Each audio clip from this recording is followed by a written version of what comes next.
नमस्कार दोस्तों, शिक्षा कैरियर जॉब्स के एडमिशन अलर्ट में आप सबका स्वागत है। दोस्तों, आज इस वीडियो में हम बात करने वाले दिल्ली यूनिवर्सिटी की। दिल्ली यूनिवर्सिटी में अगर आप जो है एमफिल या पीएचडी में एडमिशन लेना चाहते हैं तो क्या क्या नियम शर्तें हैं, किस प्रकार से जो है प्रक्रिया है एडमिशन लेने की, क्या क्वालिफिकेशन चाहिए, तो एक संपूर्ण डिटेल्ड जानकारी इस वीडियो में हम आपको देने वाले हैं। दोस्तों, दो चीज़ें आपको यहाँ पर समझनी पड़ेगी। एक तो ये, अगर आपने मास्टर डिग्री कर रखी है तो मास्टर डिग्री अगर आपने कर रखी है उसके बाद जो है आप पीएचडी या एमफिल में एडमिशन लेना चाहते हैं दिल्ली यूनिवर्सिटी में। दूसरा केस क्या है, अगर आप जो है आपने यूजीसी नेट या सीएसआईआर नेट जेआरएफ या यूजीसी नेट जेआरएफ का एग्ज़ाम जो है आपने क्वालिफाई कर रखा है और आप जो है अप्लाई करना चाहते हैं एडमिशन के लिए दिल्ली यूनिवर्सिटी में। तो यहाँ पर जो है हम दोनों केस की बात करेंगे। सबसे पहले जो है हम उस केस की बात कर लेते हैं कि आपने जो है यूजीसी सीएसआईआर नेट या जेआरएफ जो है आपने क्वालिफाई कर रखा है, फिर आप किस प्रकार से जो है आप एडमिशन ले सकते हैं।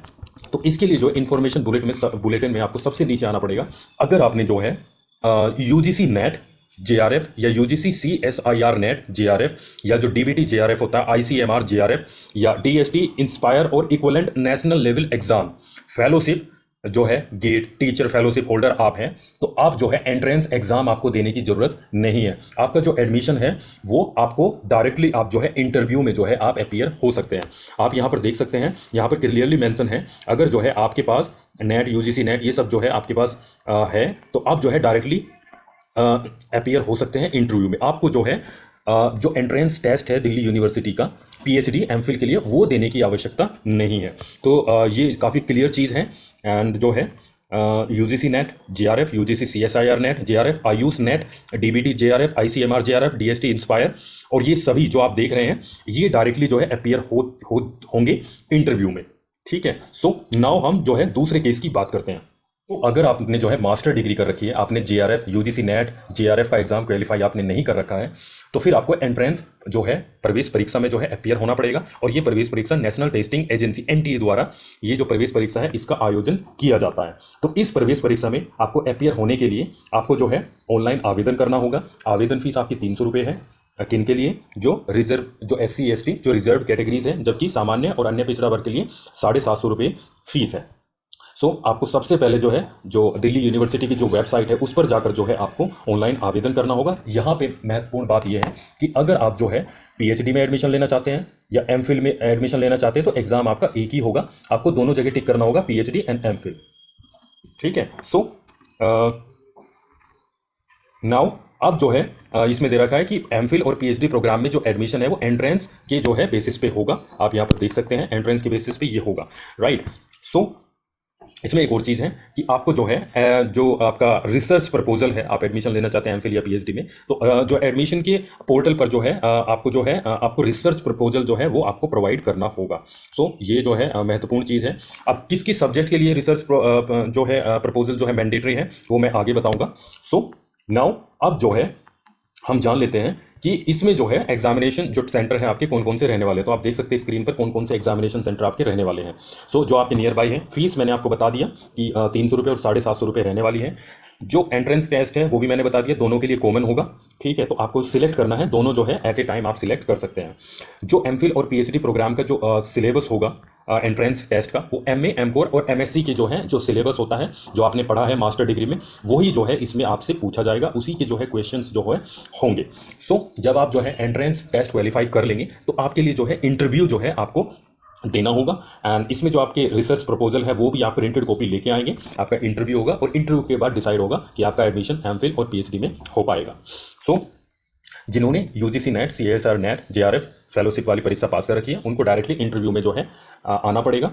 ठीक है। सो अब हम जो है एलिजिबिलिटी क्राइटेरिया देख लेते हैं। तो एलिजिबिलिटी क्राइटेरिया इसमें बोला है कि एनेक्सर 6 और एनेक्सर 7, एनेक्सर 6 में एमफिल के लिए और एनेक्सर 7 में जो है पीएचडी के लिए जो है इसमें दिया गया है क्या क्या एलिजिबिलिटी क्राइटेरिया आपको चाहिए, किस सब्जेक्ट से जो है कितनी परसेंटेज चाहिए। तो उसी के लिए जो है सबसे पहले जो है एनेक्सर 1 देख लेते हैं। इसमें जो है आपके सब्जेक्ट दिए हुए हैं किस किस में जो है एमफिल जो है प्रोग्राम अवेलेबल है। तो आप जो है देख सकते हैं कौन कौन से सब्जेक्ट हैं, कौन कौन से डिपार्टमेंट हैं। एंड एनेक्सर 2 में जो है कितनी सीट अवेलेबल है किस सब्जेक्ट में किस डिपार्टमेंट में, तो आप देख सकते हैं काफ़ी इंफॉर्मेटिव है। एनेक्सर 3 में पीएचडी का जो डिपार्टमेंट है किसमें कितनी सीट है और किस किस सब्जेक्ट से आप पीएचडी कर सकते हैं वो सब इसमें डिटेल्स दी गई है, आप देख सकते हैं। एनेक्सर 4 में रिसर्च प्रपोजल के लिए दिया गया है कि एमफिल के लिए कौन कौन सा मैंडेटरी है और किस सब्जेक्ट के लिए मैंडेटरी नहीं है। तो आप देख सकते हैं लेफ्ट साइड में इनके लिए मैंडेटरी है, जो लेफ्ट साइड में दिए हुए हैं ये, और इनके लिए जो है मैंडेटरी नहीं है। सो ये भी काफ़ी इंफॉर्मेटिव चीज़ है, आपको बिल्कुल ध्यान देनी होगी। ये जो है आपका, ये भी आप देख सकते हैं। एंड इसमें है पीएचडी के लिए जो रिसर्च प्रपोजल है आपको देना पड़ेगा, किस किस के लिए मैंडेटरी है और किस के लिए मैंडेटरी नहीं है। तो ये जो है ये नॉट मैंडेटरी वाला है, तो आप जो है ध्यान दें इस पर भी।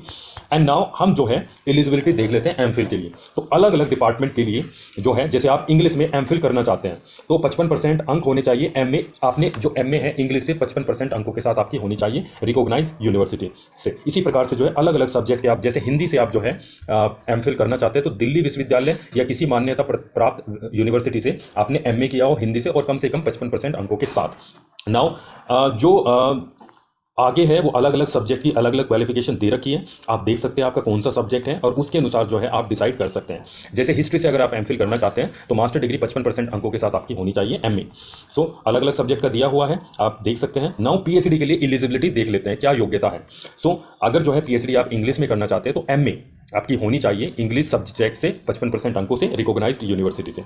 इसी प्रकार से अगर आप फिलोसफी से करना चाहते हैं तो 55% अंकों के साथ आपकी एमए होनी चाहिए फिलोसफी सब्जेक्ट से, या जो एलाइड सब्जेक्ट, सहायक जो सब्जेक्ट होते हैं जैसे साइकोलॉजी है एंड फिजिक्स है, लिंग्विस्टिक्स, सोशियोलॉजी है, पॉलिटिकल साइंस है, इंग्लिश है, मैनेजमेंट एंड लॉ है। सो अगर जो है आप जैसे आप जो है कॉमर्स से जो है आप पीएचडी करना चाहते हैं, सो कम से कम 55% अंकों के साथ या तो आपने एमकॉम किया हो या आपने जो है एमबीए किया हो, MFC, MHROD, MIB and other such degree जो इक्विवेलेंट हो एमबीए के, ठीक है, यूनिवर्सिटी दिल्ली या किसी अन्य इंडियन यूनिवर्सिटी से। सो इस प्रकार से जो है आप हर एक सब्जेक्ट का जिसमें आप पीएचडी करना चाहते हैं आप जो है उसकी एलिजिबिलिटी यहाँ पर देख सकते हैं और उसके अनुसार जो है आप डिसाइड कर सकते हैं आप एलिजिबल है या नहीं है। सो इसकी जो पीडीएफ है मैं जो है अपने टेलीग्राम जो चैनल है उस पर डाल दूंगा, आप मेरा टेलीग्राम चैनल जो है ज्वाइन कर लें, जिसका लिंक मैंने डिस्क्रिप्शन बॉक्स में डाल रखा है। सो इसमें जो है आपका ये हॉस्टल्स हैं जिसमें सीट्स हैं एंड इसकी भी इंफॉर्मेशन आप ले सकते हैं। जो है हम ड्यूरेशन की बात कर लेते हैं कि कितना ड्यूरेशन जो है एमफिल और पीएचडी के लिए होता है। दोस्तों कम से कम अगर हम यूजीसी जो नियम है 2016 का उसके अनुसार की बात करें तो कम से कम जो है 2 सेमेस्टर यानी कि 1 ईयर जो डिसाइड होता है किसके लिए, कम से कम एमफिल के लिए, और मैक्सिमम टाइम एमफिल के लिए 2 वर्ष निर्धारित है यूजीसी के अनुसार। अगर हम पीएचडी की बात करें तो पीएचडी में जो है आप देख सकते हैं यहाँ पर जो है पीएचडी कम से कम 3 साल और अधिकतम जो है 6 वर्ष जो है आप पीएचडी कर सकते हैं। सो इसमें जो है वुमेन्स कैंडिडेट एंड जो दिव्यांग जन है जिसको 40% से ज़्यादा जो है डिसेबिलिटी है उनको 1 ईयर का रिलैक्सेशन दिया जा सकता है एमफिल में, यानी कि उनकी जो एमफिल है वो 3 साल में वो कंप्लीट कर सकते हैं एंड 2 ईयर्स फॉर पीएचडी, और 2 साल का जो एक्सटेंशन है वो पीएचडी कोर्स में दिया जा सकता है। किनको? महिला अभ्यर्थियों को और जो दिव्यांग जन है उनके लिए। सो ये है जो ड्यूरेशन के बारे में। नाउ अब थोड़े से जो रेगुलेशंस हैं मैंने नेट जीआरएफ का तो बता दिया, लेकिन जो है जो साइंटिस्ट है या प्रोफेशनल्स है रिसर्च एंड डेवलपमेंट इंस्टीट्यूट में काम कर रहे हैं किसी गवर्नमेंट ऑफ इंडिया की किसी इंस्टीट्यूट में, सो और वो जो है मेमोरेंडम एमओयू साइन है दिल्ली यूनिवर्सिटी के साथ, तो वे भी जो है डायरेक्टली इंटरव्यू में जो है अपीयर हो सकते हैं। उनके पास मिनिमम एलिजिबिलिटी क्राइटेरिया होना चाहिए। सो ये इसमें दिया गया है। सो नाउ ये कंप्लीट इन्फॉर्मेशन थी किस प्रकार से आप दिल्ली यूनिवर्सिटी में एमफिल एंड पीएचडी प्रोग्राम में जो है एडमिशन ले सकते हैं। सो आपको जो है इन्फॉर्मेशन कैसी लगी जरूर बताएं एंड वीडियो को लाइक करें, ज़्यादा से ज़्यादा शेयर करें और चैनल को सब्सक्राइब कर लें ऐसे ही वीडियो